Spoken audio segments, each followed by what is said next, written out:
I've always been under the impression that variety is the spice of life, and then I figured out that I do the exact same thing every day. Wake up, play games, work, be lazy, and repeat. The only variety I get from that cycle is the fact that it's switched up every day with nothing new to bring to the table. I'm very lonely. But we don't like talking about real life, so let's move on to the world of fictional fantasy, video games. Variety is a massive element I value and wish for in video games because replayability is important to me, and this can be tackled in so many different ways, and it generally depends on the genre of games. RPGs with character variety. Pokemon allows you to choose whatever creature you want to take into battle on your way to becoming the champion. Final Fantasy with all the unique party members with their own stories and battle mechanics. Shin Megami Tensei and Persona with all the different demons and personas you can create to make any playthrough more refreshing and more fun. Fighting games could have tons of different modes to play around with in the midst of players getting bored out of their mind or in need of a break from screaming too much. Smash Bros is known for the iconic character rosters, but also with the additions of classic mode, events, and the original stories have always been a nice cleanser for me, and I have my reasons for it. Even some puzzle games can bring some spice sometimes. But I believe that there was a time where a specific genre of games was one of the best when it came to extra content, and those were sports games. In the mid 2000s all the way to the early 2010s, we got lots of extras other than just playing the same mode over and over again. There was a lot of customization and fun to be had, with Madden and NBA 2K in their prime have become some of the most valued sports games of all time. All of this before EA and Ronnie 2K became greedy and money hungry, even though EA is already greedy and money hungry. Yes, there are a lot of sports games of the past with a great amount of replayability. Now, we don't really get that as much as we should. Either the studios don't think we deserve it, or they just don't think it's worth their time to create, and that's unfortunate because it could go a long way in the long run. It can also give people a good reason to not hate you every time you make the same game over and over again every year. I can say the same thing about another Red gaming company that has some of the most memorable sports games in that company's history for a few generations, but just like nearly everything else, it had to come to a quick and painful downfall. Nintendo knew what they were doing with their Mario sports games in the past. There was a certain charm to them that made them loved by plenty, so instead of going over the entire history of these games again, let's skip ahead. You know, in retrospect, the Wii should have been the next residence for Mario sports games, as the GameCube was the first permanent home because of the sheer number of them and the most inspired future sequels, whether they were good or not the best. But surprisingly, we only got 4 Mario sports games on the Wii, and I'm not including the Mario and Sonic games, because those are real-life Olympic sports with 50% Mario characters and 50% Sonic characters. To start off, we got a port of Mario Power Tennis. This is the original game from the GameCube with the addition of motion control, and I could only imagine if you went to a friend's house and they have both versions of the game and they ask you if you want to play with motion controls or not, and I think that's a very good question before you ruin the entire friendship with the Wii remote to the TV. I never understood why we never got a new Mario Tennis game for the Wii that could have been an evolved Wii Sports Tennis with a ton of Mario shenanigans. The next game is a very special game to me, as it's the big childhood favorite and a top 10 favorite Wii game, Mario Super Sluggers, an unexpected sequel to Mario Superstar Baseball from the GameCube. Very familiar to the previous game, at least story-wise. Build an all-star roster to defeat Bowser from taking over the baseball kingdom. Some amazing fields to play on, a huge roster of characters to choose from with their own strengths and weaknesses, extra modes to play, and some fun baseball. Just imagine being able to deck Goomba in the face with Funky Kong. You can actually do that. The next game was another fun surprise, and that's Mario Strikers Charged. The first game on the GameCube was already surprising enough, watching Luigi take his vengeance out on Daisy and a bunch of Toads. This time around there are more characters, more violence, customization based on your own playstyle, and some great extras. It makes for an amazing sequel, and I'd say it's underrated amongst most Mario sports games, at least at the time. I still think it's underrated though. Not a single bad entry here. I just wish the Mario Tennis game was an original, but I got 3 better options, and now it's time to talk about the 4th game I left empty. I do believe it's the best of the bunch, but every game except Mario Tennis has a great case. I'm not gonna say that Square Enix and Nintendo working together is surprising, because there are a lot of Square games on Nintendo consoles. Hell, they both worked together to make Super Mario RPG in '96, so there's a connection with these two big companies that we don't see much of anymore. Square Enix has developed Mario Hoops 3-on-3 on the DS. I don't really have a joke there. Mario Hoops is a great game. It's a unique take on a basketball game with dual screens, having to use the touchscreen for the majority of the controls, and it works very well. Also, banger music and a very colorful cast of characters, including some Square Enix exclusive characters from Dragon Quest and Final Fantasy. Yeah, this is foreshadowing. But that was 2006, so let's fast forward to E3 2010. We got an announcement for a brand new Mario sports game, and not only only would this be a completely different concept for a Mario sports game, it would feature sports that Mario has experience with, but not to an extent of an entire game except one, as 3 of them were featured in past spin-offs, such as Mario and Sonic at the Winter Olympic Games and 4 Mario Party games. We got the first look at Mario Sports Mix, and there are even demos to be played. 4 sports in 1, that's an idea I can definitely get behind. Basketball, hockey, dodgeball, and volleyball would be the main sports to choose from. We've seen basketball on the DS and some mini games in Mario Party 1, 4, 6, and 8. Hockey in Mario Sonic at the Winter Olympic Games and a minigame in Mario Party 5. Volleyball, which was also featured as minigames in Mario Party 4 and 5, while dodgeball is the only sport we've never seen in any Mario spin-off. The possibility of getting a Mario dodgeball game with the same violent tendencies as Mario Strikers is very low, but that would be awesome. Anyway, Mario Sports Mix was released on the Nintendo Wii first in Japan on November 25th, 2010, January 27th, 2011 in Australia, a day later in Europe, February 4th, 2011 in the United Kingdom, and 3 days later in North America. Are we just gonna ignore that the entire continent of Europe got this game but the UK had to wait an entire week? I've never seen anything like that before and it's hilarious. The game was received decently with some shocking scores in my opinion, with the average being around 60 to 65 out of 100, which kinda baffles me in a sense. A Japanese video game magazine Famitsu released the first review of Mario Sports Mix approximately a week before its launch in Japan. The game received an overall score of 30 out of 40, with 2 reviewers giving it a 7 out of 10 and 2 others giving it an 8 out of 10. However, concern was raised with the number of playable sports, with one reviewer commenting that with only 4 sports included, some people might get bored pretty fast. Honestly, that's a fair topic to be concerned about, but I think that's something we didn't have to worry about in 2011 because the average attention span of human beings was actually very high during those days, and I wish we could go back to when certain media sources didn't exist. Mario Sports Mix was praised for its bright and smooth graphics, bouncy and energetic soundtrack, charming animations, but on the other end, some reviewers claimed the sports to be tedious and shallow. I don't know how simple controls can be tedious, requiring little skill, but also talking about how the CPUs can be cheap when playing on harder difficulties. And even someone saying that the competition is too chaotic, which is weird because chaos in any video game can bring lots of entertainment value and can make things a lot more interesting, but there were a lot of mixed reactions and I say it's pretty split down the middle between positive and negative, even though a little bit of the negatives are pretty valid to be concerned about. But guess what? We don't care about people who don't know how to play video games to give us a reason as to why we should play whatever games they review in the first place. So let's dig into this juggernaut of a sports game and tackle it in the face. This is Mario Sports Mix.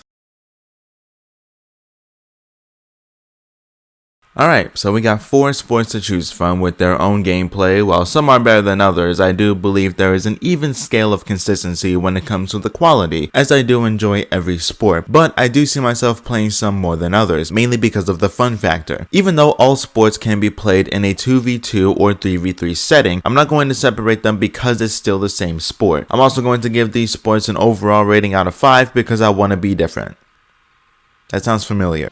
We start off our legendary sports journey by taking Peach and making her dunk on a fucking Moogle. This is a Mario-fied basketball that stands true to every other sport, and it feels more evolved from Mario Hoops 3-on-3 because sometimes in that game you just feel like you're not in control. We play like normal, but we have the ability to use items as if we're playing bumper cards in a basketball court. We can shoot, pass, block, steal, and dunk. Very simple gameplay, but the items and stage gimmicks make everything a lot more fun. Basketball is a fast-paced sport, ankles being broken, heads being tapped, and low-key a good number of violence by being able to hit your opponent while they're going in the air for a dunk. Yeah, fouls don't exist in this universe. You can actually psych them out by switching from a rim jam to a layup in order to keep your body safe from battle damage. That doesn't exist. You don't get all scruffed up or electrocuted in this game. Without a doubt, my favorite sport because of the sheer entertainment.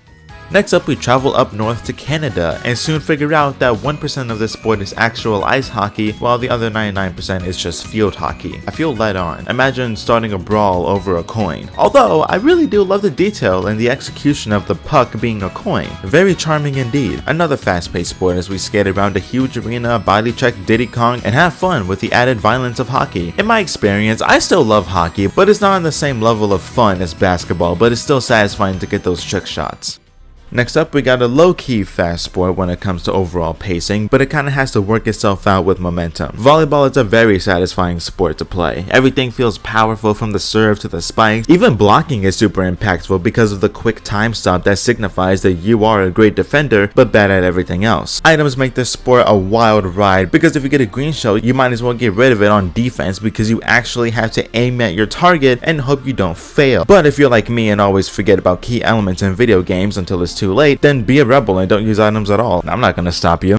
This is the dark horse sport because I prefer the first three over this, as this is my least played sport, but only by a little bit because I played this game all the time and have played every sport nearly equally. And also the fact that we've only seen dodgeball once and it's right here. Are we ever gonna see it again, Nintendo? I really hope you answer me. Dodgeball gives me the most imaginative of adrenaline because of the impact of everything going on. Powerful attacks, being able to jump on the opponent's side and destroy their face with these, it's a lot of fun. Although I do wish we could play as more characters in a 4v4 or possibly a 5v5 setting to make things a lot more interesting gameplay wise with all the sports, but I still love the idea of sending 2 warriors to go up against Donkey Kong and Black Mage in a game of volleyball. Alright, let's talk game modes. There may not be a lot of variety when it comes to the quantity of game modes, but I believe the value is within the sports themselves. The gameplay is a lot of fun, anything can happen, especially with harder CPUs, but we'll get there in a minute. Starting off with the exhibition, basically just playing a sport however you feel like. If you want to play 5 sets of volleyball, crank those points all the way up to 30 with as many items as possible, then play Mario Sports Mix. Play everything how you want to play. Nothing else to say. But next up is where things get fun. The tournament, my go-to game mode. We are set within this beautiful bracket. We actually get to see these matches and go into our own from the bracket on the outside instead of just a piece of paper. It's really damn cool and brings a lot of charm. Although this isn't your average tournament. Every now and then you get the ability to branch off the path of the bracket and participate in special missions, and if you win, you can keep going if you feel like it. If you lose, you're going back to the bracket. This could happen in the second round or the final round. I love and value this, but let's move on. There are 3 different cups to participate in: the mushroom, flower, and star cups. These mainly affect the stages you play and the challenges you'll find if you step off the bracket, but the star cup is very special. When you get to the final round, it turns out that whoever you're supposed to go up against was only a diversion, as we see the depth of the ever so beautiful star cup trophy. We chase after the imposters, and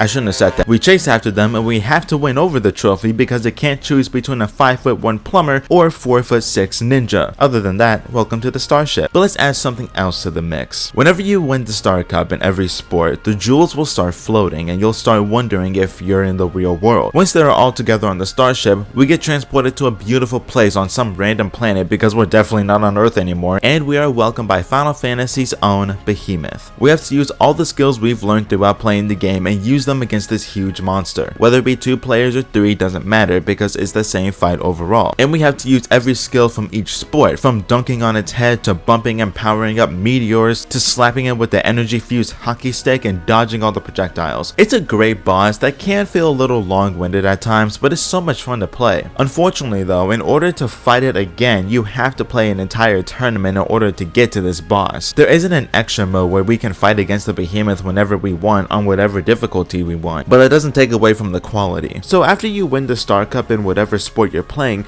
you unlock the hard mode tournament. Literally the exact same thing as a normal tournament, just with some more challenging CPUs. A lot more satisfying than constant normal mode. But you know what's more satisfying than hard mode? If you set self-torture, you get a participation trophy and your own sex dungeon with a dominatrix of your dreams. But if you said literally anything else, doors on your left. But let's be real, no one likes a tease. So that's exactly what I'm gonna do. Moving on to party mode. 4 different mini games that are pretty Mario Party-esque in a way, which is always a fun time. Feed Petey. Shoot as many fruits as the Petey Piranha. The number of points depends on the fruit you use, although this can sometimes feel inconsistent, but I do enjoy it. Next up is one of my 2 favorites, Harmony Hustle. 3 different songs, 3 difficulties, makes a total of 9 songs.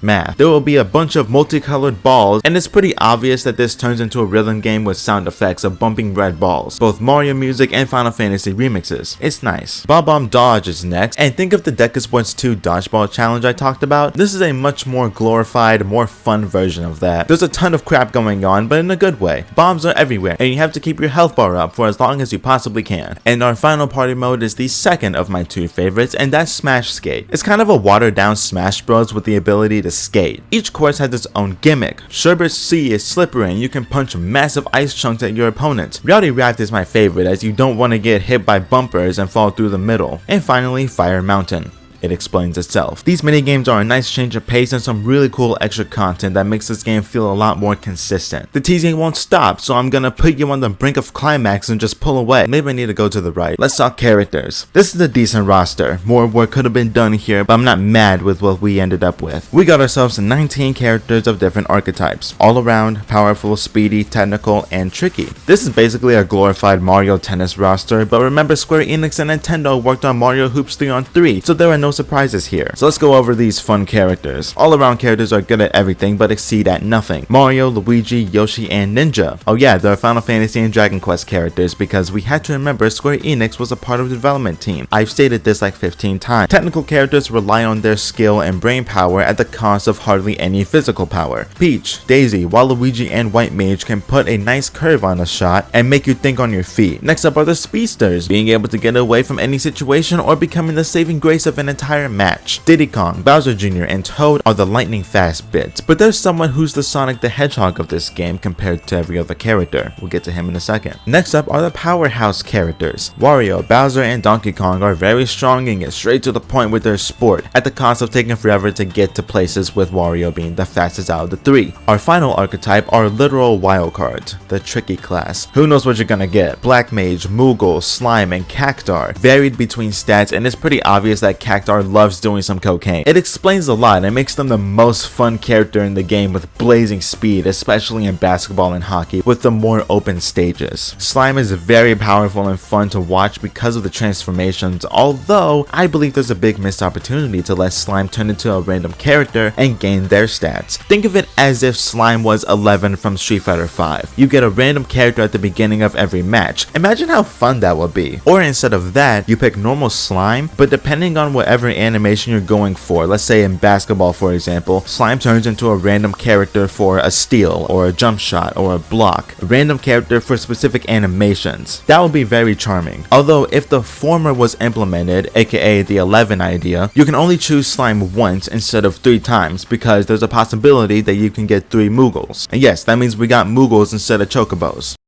I'm not bitter. Also, Black Mage is there, but he's not that important in my opinion. We can also play as our Miis, and I see more missed opportunities here. We could have taken our Miis, unlocked customizable outfits, and even customized their own stats based on what you want them to be. A powerhouse with good technicality, or Cactar, but they're just OCs of 2006 with Mario stats. Very boring, but to be fair, you gotta have them in a game like this. They even have their own voice lines, which is extremely rare for any game containing the use of Miis. Now, I would like to explain something very simple. We can't just punch a Moogle in the face with a dodgeball and not have it take place in a black void. We gotta be somewhere fun and exciting, and definitely not a graveyard for dead Koopas. We have a total of 14 stages all around. Every stage has their own gimmicks that turn around the strategy for whatever sport you're playing. Every stage shows up in at least 2 different sports, and gimmicks can change throughout. I wouldn't say these are straight up duplicate stages because of the differences that are made for each sport. So let's talk about every stage, their gimmicks, and different variations. Some stay the same while others are more different. Also, I'll be talking about these in a specific order, so from my least favorite to absolute favorite because that's totally how ranking works. First up on the list is Koopa Troopa Beach. I don't get much out of this stage in any of the sports. The beach could be a lot more lively with more going on in the background. In this stage's gimmick isn't the sand, as it could act as a way of slowing everyone down, but in reality that would make the gameplay come off as not that fun. Instead, the main gimmick is a wave of water from the ocean, and there's a possibility of getting green shells and coins. It's really nothing all that interesting as it happens in every sport with zero difference. And also sometimes it feels like it never happens at all unless you're actually going up against harder competition. Even the music itself feels kind of weird and very off-putting as it fits the vibe, but the way it sounds is not my favorite. Luigi's Mansion is an amazing franchise, and I believe it's been represented in the Mario franchise in some of the most positive ways, especially in the spin-offs where it's pretty obvious that you have to have a Luigi's Mansion stage somewhere that includes Mario Sports Mix. But once again, we got ourselves kind of a bland stage, but in my opinion it's more interesting than Koopa Troopa Beach. This stage's main gimmick is that it can go pitch black, although if you really look at it, you can still pretty much see everything. I would like to think that from the character's point of view, you can basically just see black in front of you, like there's no way you can see anything. In basketball, if you don't get an A shot, you'll airball so hard you might get fired. Also, some ghosts make an appearance when the lights go out to help both teams. In basketball, they can be pretty annoying because they'll be selfish and snatch the ball away from you if you're going for an alley-oop or a jump shot. They can be helpful at times, but in my experience, I just avoid them as much as I possibly can. And if I accidentally give the ball to them, I try to get it back as fast as possible to take back control. Volleyball, on the other hand, is interesting. For me, it's way more irritating to play in the dark because you can barely see where your opponents are, so that makes offense and defense a bit of a challenge. This time, only one ghost pops up and chooses one team to help out. I'm not so sure if it's random or based on who has the lead, but I don't like playing this sport on this stage. Basketball is fine because in order to score consistently, just hit ace shots or dunk. It's just that easy. Bowser's Castle. It's unfortunate because nothing really moves me about this stage. The music doesn't make it feel like a Bowser Castle area like other games do. The main gimmick is the lava, as you have to avoid them when you're on a specific area of the court. Although in volleyball and dodgeball, there's a little bit more to this. In volleyball, the stage will tilt the net to one side of the court or the other based on whoever has the lead. Whoever is leading the score, the net will go towards the opponent. You'll get more space to work with on defense, but you'll always have lava on your side of the court, so you have to be careful. That makes it a lot harder to score against the opponent's defense because they don't have enough space on their side of the court to score. They have an easier time defending with less space around them and not having to deal with the constant lava. It's nearly the same thing with dodgeball, except it's sorta kinda the opposite. So Bowser's Castle is more interesting on only half of the sports, while nothing really moves me on the other half. Next on the list is Ghoulish Galleon, the most original stage in this game because at times it doesn't even feel like a Mario area, not even from a game like Galaxy. It also doesn't feel like a Final Fantasy or Dragon Quest area, even though I haven't played a Dragon Quest game and I'm currently playing through my first ever Final Fantasy game. So we have to try and avoid these coffins, and if we ever hit them or if they just feel like it, sometimes Dry Bones just decides to pop out of the ashes and just vibe out. Just leave them alone and let them vibe with all the chaos going on, especially in volleyball. DK Dock is interesting in many aspects. In basketball, the court slides in and out, leaving some space to take a dive if you're feeling a little risky. Most of your shots will be 3-pointers or extremely far away dunks, which is actually really satisfying to watch. It's basically the same thing with dodgeball. Sometimes you get less space to work with, sometimes you get more space to work with. It just depends on the stage. Volleyball makes us readjust our aim as our platforms are slowly floating all around the water. Let's head back to the Western era of the 60s. Lots of trains. That's the biggest gimmick. The train tracks on every variation spins us around and gets us prepared to watch out for all the shy guys on the train with either bananas or coins. All you do is play your sport normally, and the train soon comes to run you over. The Starship is the final stage in every Star Cup, where we play against Team Final Fantasy. Now, depending on the variation, you'll get a bunch of raining crystals that are basically coins to gather up, and those obviously affect your score or damage if you're playing dodgeball. Nothing all that special, except the beautiful background of somewhere in space maybe. Toad Park should be a Mario Kart track. I'm not gonna lie, that's pretty much it. Daisy Garden is only really cool because in basketball, instead of hoops, we get to feed Petey Piranha. Basically, instead of chucking up shots whenever we want for no reason, we have to wait for him to open his mouth, and we don't even have to get an ace shot in order to make it. We can just shoot and hopefully it goes in. We can also dunk a ball in his mouth, and I probably should have thought about that before I said it. Honestly, playing dodgeball in Daisy Garden isn't really all that interesting to me. Mario Stadium. Even though this is a sub ranking, I bet you didn't expect the no gimmick stage to be this high on the list. I love the vibrant colors, the crowd cheering us on, and how every court looks extremely traditional. Even then, it's the only hockey court that makes this ice hockey. And the detail of the cold breath is always a fun one in any game. And this is a great stage to start the game with. Did you know that Wario owned his own factory? Any ideas as to what they manufacture? Most likely garlic and money, because that makes all the sense. And I say money because in hockey, you can actually open up these chests and get coins. This is basically a normal factory as we're playing on conveyor belts, and speed panels can pop up and make the belts go faster in one direction or the other. The music sounds very industrial for a factory, but I'm not against it. Very intense and kind of dark, just like being an entrepreneur. Peach's castle is a nice vibe, although I would rather us play inside the actual castle instead of outside, but I do like the more regal environment, even though it's not all that regal as it's more cartoony, but it makes sense. It's very basic, very standard, and the gimmick is just as basic and standard. A bunch of fountains. Basically,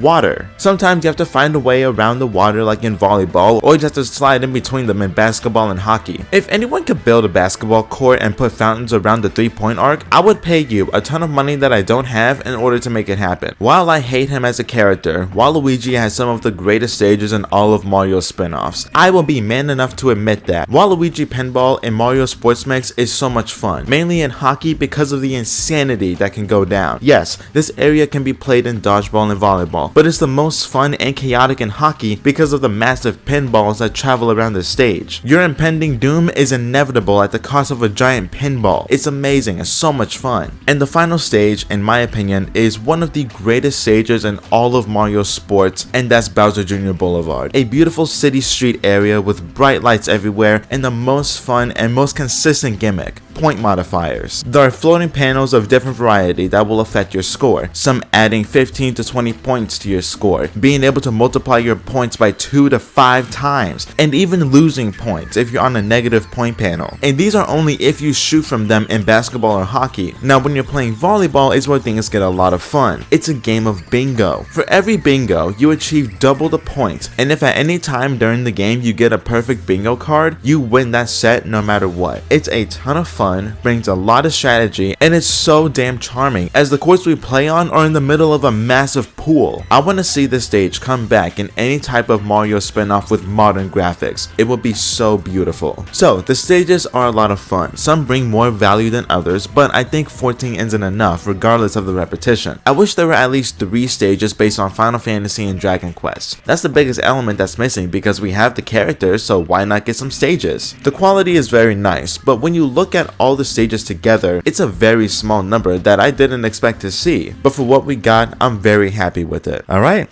now it's time for you all to experience the pleasure, although most of the time it leads to less satisfaction because of the teasing. Like I said, no one likes to be teased. If you do, your door is on the right. So once you receive all the star cups from every sport, you unlock the ultimate challenge, the sports mix mode. A tournament built for those who are built different, like me. Just look at my main menu. Gold balls in a different color background. What else could you ask for? Every round you get to play a random sport on the hardest difficulty. Is it a challenge? Yes it is. Does it make the game any less fun?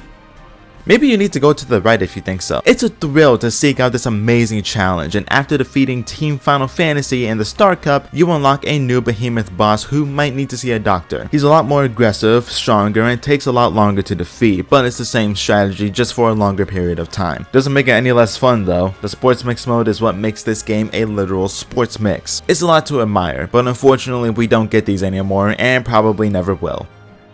I hate modern gaming sometimes. Mario Sports Mix is a top 3 personal favorite Mario game of all time. All the nostalgic memories with my cousins, the charm, the animations, the music, pretty much everything. I love this game. There really isn't anything I absolutely despise, except that I can't play online against other people. Even then, during the time when it was accessible, when I was first playing the game, it would have been tough. But looking at this game as critically as possible, the gameplay for every sport is simple but easy to understand. The items bring more spice. I think if we had like more unique items a la Mario Kart, I think that would make things even more fun, but I'm happy with what we have now, even though it does seem like we get the same items over and over again, but that's okay for me. The tournaments are always a fun time, but imagine if there was some type of league mode, set teams, point-based leagues, and a final tournament to determine the final winner, or something similar to leagues in other sports games. This game does leave a lot to be desired in my opinion. Characters, stages, being able to play as more characters at once, but that part I can totally understand. I love the 2v2 and 3v3 element for each sport. It brings more sauce to the product in a way. This game is not mediocre in the slightest, but it could be more advanced than it already is. It makes me want something of a reboot with a bigger roster, more modes, more environments, including a lot more Final Fantasy and Dragon Quest. We could even get Cloud and Sephiroth in there with Donkey Kong and Daisy. Amazing combinations could be found there. But for what this game brings to the table, makes for one of the most unique Mario sports games we've ever seen since Strikers in my opinion, but also the fact that we've never seen these sports in their own light, so why not give them their own debut with a really cool experiment? I believe it was a massive success, but with Nintendo on the other hand, the thing is, we've never seen these sports again, except for very small instances in Mario Party games. Mario Sports Superstars was a massive inspiration, 5 sports in one, but 80% of those sports we've already experience at least once, but even then, horseback riding was an Olympic event in Mario and Sonic 2012. I would give horseback riding the benefit of the doubt, but you really have to think. Out of all sports you could have chose from, you choose horseback riding. So basically, we've seen every single sport in Mario Sports Superstars, but we got them again for some reason. Oh, by the way, spoiler alert, that game is terrible. I don't even think nostalgia for a sports mix was a big factor as to why that game had to exist in the first place, but maybe we'll touch up on that game another time. Mario Sports Mix is an all-time favorite. I enjoy every aspect of it, but once again, the desire for more bleeds into my system. I'm sliding more to the right, am I?